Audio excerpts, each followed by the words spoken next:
오늘 말씀은 하나님과 우상을 비교하며 말씀하는 그러한 말씀입니다. 그런데 하나님과 우상을 비교하며 말씀하고 있지만 사실은 두 명의 창조자를 이야기하고 있습니다.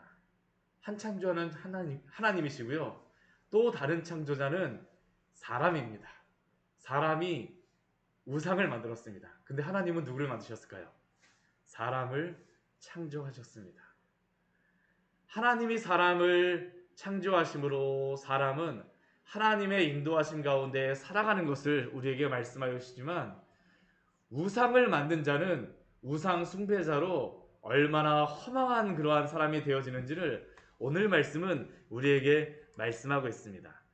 우리 1절과 2절 말씀을 보게 되면 우리 이사야 선지자가 이스라엘 백성을 부를 때에 특이하게 그렇게 부르는 그러한 말씀이 있습니다. 40장서부터 시작해갖고 특이하게 그렇게 부르는 명칭이 있는데 그 이름을 두 번을 반복해서 부릅니다. 첫 번째는 야곱이라고 부르고요. 두 번째는 이스라엘이라고 부릅니다. 나의 종 야곱, 내가 택한 이스라엘아, 이제 들으라. 왜 이 두 이름을 그 동시에 그렇게 부르겠습니까? 이 두 이름이지만 사실은 한 사람이잖아요. 야곱이라는 이름은 사람의 발뒤꿈치를 잡는 자로서, 사람을 속이는 자로서 살아가지만, 그러나 이스라엘이라는 이름은 하나님의 그 야곱의 이름을 더 이상 사람의 발뒤꿈치를 잡고 사람을 속이는 자로서 살아가는 것이 아니라 내가 택하였으니 이제 하나님과 대면하며 살아가라는 것이죠. 그러한 야곱, 이스라엘 백성아, 이제 들으라라고 말합니다. 그런데 오늘 2절 말씀을 보게 되면요, 이것과 유사한 그러한 그 이름을 다시 한번 부릅니다. 이번에는 2절 뒤에 말씀해 보게 되면 이렇게 말합니다. 나의 종 야곱, 내가 택한 여수르나. 우리 1절에서는 야곱과 이스라엘이었었는데 우리 2절에서는 야곱과 여수른입니다.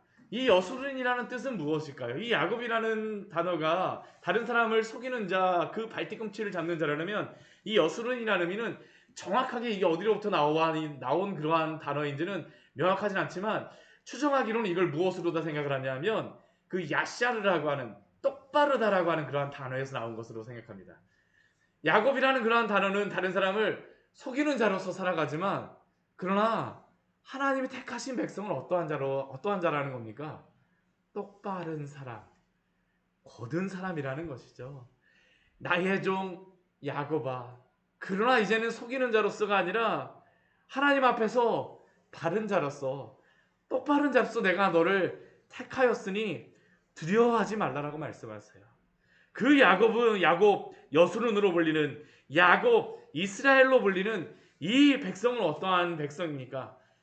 하나님이 만드시고, 우리 2절 말씀 보게 되면 모태에서 지어낸 하나님의 백성이죠. 하나님이 창조하신 백성입니다. 하나님이 모태에서부터 지어낸 백성입니다. 그래서 두려워하지 말라라고 말씀하세요. 이 이스라엘 백성들에게 하나님이 주시는 약속이 있습니다. 우리 이사야서 말씀해 보게 되면 자주 이것을 말씀하시죠. 목마른 자에게 물을 주는 것과 같이 하나님이 그 갈증을 없애주시겠다라고 말씀하세요. 목마른 자에게 물을 주며 마른 땅에 시내를 흐르게 하며, 이것이 무엇입니까? 하나님의 영을 부어주시겠다라는 겁니다.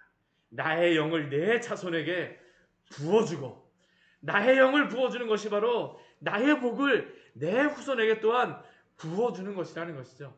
이것의 의미가 무엇이겠습니까? 성령을 주신 것 아닙니까? 성령을 주신 사람은 구원받은 사람 아닙니까? 구원받은 백성이죠. 나의 택한 야곱, 나의 택한 이스라엘아, 내가 너에게 물을 주고 나의 영 성령을 줌으로 말미암아 택한 백성으로 삼아 주시겠다는 겁니다. 부어주신, 그 성령을 부어주신, 물을 부어주신 그 백성은 어떠한 모습입니까?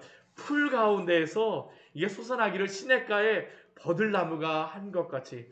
이 유대 광야에 가서 보게 되면 진짜 광야는 아무것도 진짜 여름에 가면 없습니다. 근데 나무가 돋아나는 그러한 장소가 있어요. 갑자기 푸르른 곳이 시작되는 게 있습니다. 거긴 어디냐면 영락없이 물이 흐르는 것입니다. 버드나무가 시냇가에서 돋아나는 것과 같이 하나님의 영을 부어주신 사람은 생기가 있고 살아나는 사람이라는 것이죠. 그 사람의 고백이 무엇입니까? 저 5절 말씀이 참 은혜로운 것 같습니다. 오늘 말씀 보게 되면 이 사람들의 고백이 있어요. 구원받은 사람들에게 나는 여호와께 속하였다라고 이야기하죠. 예전에는 나는 주님께 속하였다라는 말을 할 수가 없습니다. 하나님이 살려주시지 않으면요. 하나님의 성령을 부어주시지 않으면 나는 하나님께 속하였다라고 질문을 할 이유가 없죠. 또한 자신을 야곱의 이름으로 자신을 부릅니다. 나는 하나님의 백성이라고 자신을 칭하는 것이죠. 또한 그것뿐만 아니라 자기가 여호와께 속하였음을 그의 손으로 기록하며 마음에 아주 새기는 것입니다. 그리고 이스라엘의 이름으로 존귀 여김을 받으리라. 누가 여호와께 속하였더라며 누가 자기를 이스라엘 백성이라고 하며 자기를 그 손으로 기록한 것 같이 마음에 그렇게 기록하겠습니까? 하나님께 택함을 받고 하나님께 구원을 받은 사람이 아니면 그러한 고백을 할 수가 없죠. 어제 제가 새벽 예배 설교를 준비하는데 설교를 준비하다 보니까 좀 늦어졌습니다. 진짜 자정을 넘겨갖고 한 12시 반쯤 돼갖고 빨리 잘 그렇게 완벽하게 쓰지 못했지만 자야 되겠다는데 갑자기 저희 큰딸이 와갖고 저한테 물어보는 거예요. 아빠 너무 무서워. 그리고 왜 무섭냐 그랬더니만 청교도 서적을 한 권을 딱 조금 얇은 책이에요. 근데 그 책을 가져와갖고 밤에 12시 반까지 막 그걸 읽다가 아빠 이 말씀을 읽으니까 내가 정말 하나님의 그 구원의 은혜를 받은 사람인지 구원을 받은 사람인지 갑자기 막 고민이 되는 거야. 그러면서 저한테 와갖고 막 질문하기 시작하는 겁니다. 근데 제가 그 이야기를 듣고 너무나 기뻤어요. 그래갖고 잠자야지 그래서 막 12시 반에 들어가고 자려고 그러는데 그 이야기를 듣자마자 제가 저희 딸하고 1시간 동안 이야기를 막 했습니다. 얼마나 기분 좋게 이야기를 하였었는지. 근데 제가 저희 큰딸하고 이야기하면서 막 말해야 했던 것 중에 아빠 내가 정말 구원받았는지 말씀을 읽다 보니까 갑자기 이상해지는 것 같아. 내가 의심스러워. 그런데 제가 분명하게 얘기해 줄 수 있는 건 뭐냐면 너가 얼마 전까지만 해도 그런 얘기 한 적이 없었잖아. 네. 하나님이 그 구원의 은혜를 주셨기 때문이죠. 내가 여호와께 속하였기 때문에 그 은혜를 누리는 겁니다. 아무나 그러한 것들을 누릴 수가 없죠. 우리가 이 새벽에 이 더운 날 하나님의 말씀을 듣기 위해서 왜 나옵니까? 사실은 그 은혜가 있기 때문 아닙니다. 아무나 할 수 없는 것이 우리가 잘하는 게 아닙니다. 하나님이 그 은혜를 주셨기 때문이죠. 사모함을 하나님께서 만들어내시는 겁니다. 나는 여호와께 속하였기 때문에 고백으로 나타나는 것이 바로 이 새벽의 말씀을 사모하는 것이며 주님을 예배하는 것이고요. 내가 하나님의 백성으로 부름을 받았기 때문에 하나님을 예배하며 하나님의 말씀을 사모하는 것이죠. 주일 하루에 그러한 말씀만으로 우리가 만족을 하지 못합니다. 날마다 하나님께서 말씀으로 나에게 부어주시고 나에게 성령으로 날마다 부어주시지 않으면 나의 영이 살아갈 수가 없다라는 것이 바로 하나님의 백성들의 그러한 고백입니다. 이것은 누구이기 때문에 그런 게 아니라 하나님이 만들어주시는 하나님이 구원의 은혜를 주셨기 때문에 야곱에서 이스라엘 백성으로 변화했기 때문에 야곱에서 여수론으로 변한 사람들에게 고백하게 하시는 하나님의 그러한 놀라운 은혜죠. 그러한 사람은 이스라엘 이름으로 존귀 여김을 받는 자인 줄 믿습니다. 하나님의 은혜입니다. 하나님의 은혜. 정말 어떻게 우리가 사람의 방법으로 할 수가 없습니다. 사람의 방법으로 할 수가 없어요. 우리가 열심을 낸다 해갖고 어떻게 이걸 하겠습니까? 하나님이 우리를 변화시켜 주셨기 때문이죠. 하나님의 새 창조를 입은 사람들에게 나타나는 그러한 고백입니다. 그래서 5절 말씀은 정말로 대단한 그러한 고백이죠. 사람의 대단한 고백이 아니라 하나님이 놀라운 일을 하신 것에 대한 그러한 고백일 수밖에 없습니다. 그 하나님은 어떠한 분이십니까? 우리 6절서부터 우리 8절까지의 말씀해 보게 되면 하나님이 어떠한 분이신지, 우리 6절 말씀해 보게 되면 하나님이 어떠한 분이신지 우리에게 말씀하여 주시죠. 하나님은 어떠한 분이십니까? 이스라엘의 왕이신 여호와이십니다. 이스라엘의 구원자이신 만군의 여호와입니다. 이스라엘의 왕이신 여호와, 이스라엘의 구원자이신 만군의 여호와는 사실은 이스라엘 백성들에게 의존하고 있는 분이 아닙니다. 이 의미는 이스라엘 백성들에게 의존하고 있다는 게 아니고요. 반대로 이스라엘 백성은 오직 누구에게만 의존하고 있다는 것일까요? 하나님께만 의존하고 있다는 것이죠. 왕으로서 이스라엘 백성들을 하나님이 구원하시고 보호하시고 이스라엘의 구원자로서 이스라엘 백성들을 구원하여 주신 그 분이라는 겁니다. 하나님의 그 독특함이 세상의 다른 신들과 다름이 바로 이것 아닙니까? 세상의 다른 신들은 사람에게 의지하고 사람에게 어떠한 것들을 그 의지하여서 무엇이 되어야 되지만 하나님은 그렇지 않으세요. 하나님은 홀로 하나님이신 여호와이시죠. 우리 그 뒤에 말씀해 보면 그러다 아닙니까? 나는 처음이요 나는 마지막이라. 스스로 계신 하나님, 자존하시는 하나님, 이 세상 모든 만물은 하나님으로부터 나왔습니다. 그래서 하나님은 나는 처음이라고 하실 수 있는 유일한 분이시죠. 또한 그분은 마지막 아니십니까? 이 모든 세상 만물의 처음과 마지막을 오직 하나님으로 말할 수밖에 없습니다. 그래서 하나님은 자신에 대해서 무엇이라고 말씀하십니까? 나 외에 다른 신이 없다라고 말씀하세요. 사람이 이렇게 말하면 교만한 것이죠. 그러나 하나님께는 이것이 교만함이 아닙니다. 왜요?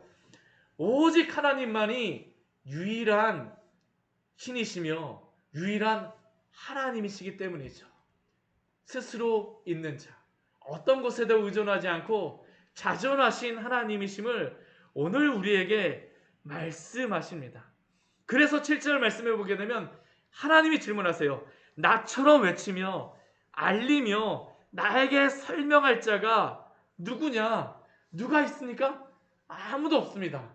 우리가 이사야서 우리 43장 말씀에서도 하나님은 이 세상 모든 역사와 이러한 모든 것을 다 주관하시는 그러한 주권자이심을 말씀하여 주셨었죠.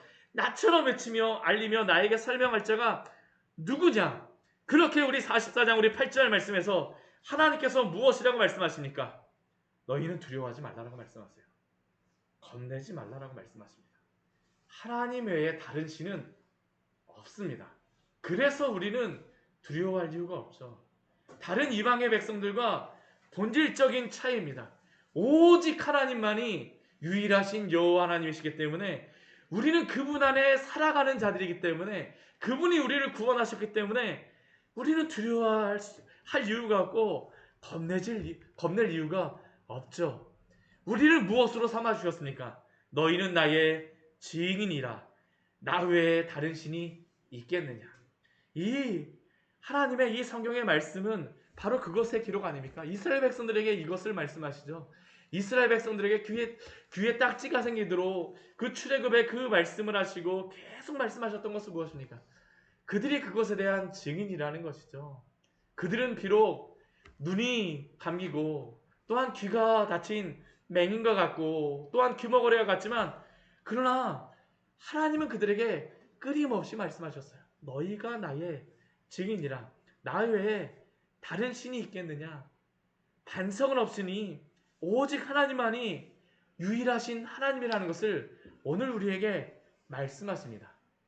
그러나 하나님을 의지하지 않는 자들은 어떠한 사람들일까요? 오늘 하나님께서 창조자이시며 구원자이심을 우리에게 말씀하여 주시지만 또 다른 창조자는 누구입니까? 사람입니다. 사람이에요. 하나님이 사람을 창조하셨지만 사람은 무엇을 창조했을까요? 우상을 창조했다라는 겁니다. 우상의 허망함을 이야기하는 것이죠. 그 우상을 만든 사람은 그래서 어떻게 되겠습니까? 우리 9절 말씀 보면 우리에게 이렇게 말씀합니다. 우상을 만드는 자는 다 허망하도다. 왜 그럴까요? 사람이 만든 그 우상에게 너가 나를 신이라고 이야기하고 있기 때문이죠. 그 우상은 무익한 것인데도 불구하고 그 우상을 만들고서 그것을 섬기니까 얼마나 허망한 자이겠습니까? 이 우상 숭배자의 특징이 무엇입니까? 우상이 볼 수 없고 들을 수 없고 아무것도 인식할 수 없는 것처럼 우상을 섬기는 자도 우상을 닮아갑니다. 그래서 어떻게 될까요? 볼 수 없고 들을 수 없고 알 수 없다라는 게 오늘 이사야서 말씀을 통하여서 우리에게 말씀하는 것이죠. 우상의 그러한 맹인됨과 귀머거리됨이 그 섬기는 자에게 동일하게 발생한다라는 겁니다. 우리 우상 숭배자들의 그 우상의 허망함을 우리에게 우리 이 오늘 44장 말씀에서 너무나도 아주 그냥 리얼하게 보여주시죠. 뭐라고 말씀하십니까? 무익한 우상을 부어 만든 자가 누구냐라고 질문하시면서 시작하시죠. 그 우상을 만든 사람들이 누구입니까? 우리 44장 우리 11절 말씀 보게 되면 대장장이라고 이야기할 대장장이들입니다. 그 대장장이들은 어떠한 존재입니까? 사람일 뿐이라고 이야기하죠. 대장장이는 사람일 뿐이라. 그래서 그 대장장이는 두려움을 가지고 있고 그 우상을 만든 자는 수치를 당할 수밖에 없는 그러한 존재라는 겁니다. 그리고 또 이 우상을 만든 사람은 어떠한 사람입니까? 철공들도 만들죠. 철을 만드는 사람들이 이 우상을 만듭니다. 아주 멋있게 만들지 모르지만 그 숯불로서 일하고 망치로서 두들기고 그 힘센 팔로 그 우상을 만드는 일을 열심히 하지만 그 우상을 만든 이후에 일어나는 일은 무엇일까요? 배고파 죽겠다입니다. 배고파 죽겠다. 배가 고프면 기운이 없습니다. 목마르다입니다. 그 우상을 너무 열심히 막 땀 흘리면서 만드니까 목이 마르는 것이죠. 그래서 피곤합니다. 이게 바로 우상을 만드는 사람들의 허망함이죠. 그런데 사람을 만드신 하나님은 피곤하지도 않으시며 쉬시지도 않으시는 하나님이신 줄 믿습니다. 하나님과 사람을 이렇게 비교하죠. 우리 13절 말씀을 보게 되면 목공은 줄을 들여서 이렇게 막 길이를 재고 붓으로써 막 어떻게 만들지 막 나무에다 대고 막 그림을 그려댑니다. 대패로다 막 밀고 자루다 그어서 사람의 아름다움을 따라 사람의 모양을 만들어서 그 우상을 만들어내지만 그러나 이 우상은 누구의 모양으로 만들었다고 합니까? 목공이 만든 것은 사람의 모양으로 만들었다고 이야기하죠. 근데 하나님은 사람을 누구의 모양으로 만드셨습니까? 하나님의 형상을 따라 만드셨다라고 우리에게 창세기 말씀에서 우리에게 알려주시지 않습니까? 하나님의 형상대로 만들어진 자는 오히려 자신의 형상을 따라 우상을 만들고 나서 그 우상에게 절하여 섬기는 것이죠. 얼마나 어리석습니까? 우리 14절 말씀을 보면 그 나무를 백향목을 가지고 만듭니다. 디르사 나무를 가지고 만들어요. 그리고 상수리 나무를 취하여서 이 우상을 만듭니다. 근데 이 백향목, 디르사 나무, 상수리 나무 어떤 나무가 중요한 게 아닙니다. 근데 그 우상을 만들 때에 처음에는 이 우상을 만든다라고 하지만 처음에 우상을 만드는 게 목적이 아니라는 것을 우리에게 이야기합니다.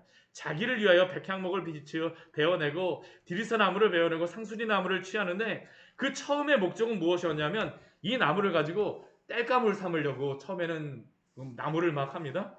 그리고 그것을 가지고 어떻게 합니까? 자기 몸을 덮게 하기 위해서 막 땔감을 막 씁니다. 불을 피웁니다. 떡을 굽기도 합니다. 근데 하다 보니까 나무가 많이 남았네요. 그것을 가지고 무엇을 만들까요? 우상을 만든다라는 겁니다. 우리 16절 말씀을 보십시오. 절반은 불사르고 절반은 고기를 구워 먹고 배불리며 또 몸을 덥게 하고 따뜻하다 불을 보았다 하고선 나무를 가지고 이렇게 만들었는데 그 나머지 가지고선 가장 마지막에 남은 거 가지고 무엇을 할까 하다가 우상을 만들었다라는 것이죠. 근데 얼마나 허망합니까? 그 만든 그 우상 앞에 엎드려서 경배하면서 기도합니다. 너는 나의 신이니 나를 구원하라. 이게 바로 우상이라는 것이죠. 참 인간이 얼마나 허망하냐라는 것이 우상숭배가 허망하냐라는 것이 하나님이 말씀하시는 그러한 것입니다. 그래서 사람은 어떻게 됩니까? 인간의 허망성에 대해 기만성에 대해서 이야기를 합니다. 우리 18절 말씀 보게 되면 그들이 그 우상을 만들고 나서 이렇게 됐습니다. 알지도 못하고 깨닫지도 못하죠. 눈이 가려서 보지도 못하며 그들의 마음이 어두워서 깨닫지 못합니다. 우상과 같이 됐다라는 겁니다.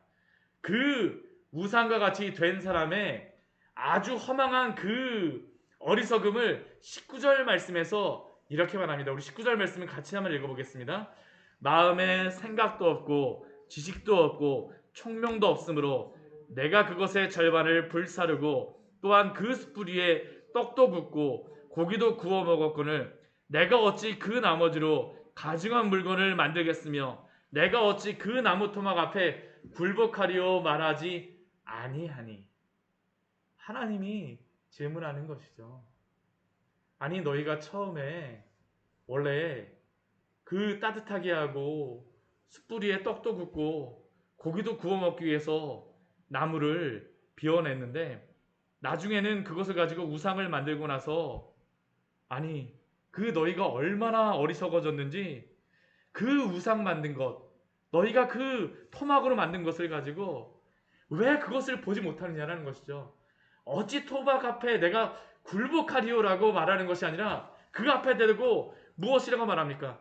너는 나의 신이 나를 구원하느냐라고 어찌하여서 너희가 말하느냐라는 것이죠. 그들이 바로 허탄한 마음에 미혹되어져 있다라고 말하고 있습니다. 사실 이것은 오늘날 우리에게 하시는 말씀 아닙니까? 오늘날 이 시대에 얼마나 우리를 똑똑하다라고 이야기합니까?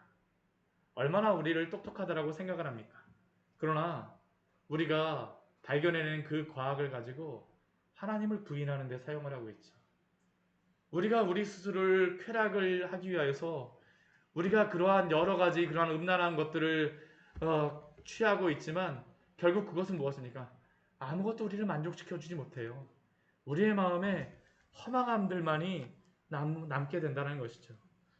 그 과거에 그 나무로 만들었던 그 우상이 지금 오늘날에는 과학이나 철학이나 문학이나 우리가 원하는 그 무엇으로 변하였을 따름입니다. 그러나 그것이 우리를 똑똑하게 만들어줄까요? 아니요. 우리를 어리석게 만들고 우리로 하여금 하나님을 보지 못하게 하였다라는 것이 오늘 우리에게 주시는 말씀 아닙니까? 주여 우리를 이 시대 가운데에 이러한 죄악으로부터 우리를 지켜주시고 또한 이 시대를 용서하여 주시고 우리를 새롭게 하여 주시옵소서. 우리의 눈을 열어주시옵소서. 우리가 기도해야 할 제목 아니겠습니까? 같이 기도하도록 하겠습니다. 하나님 아버지 오늘 말씀을 통하여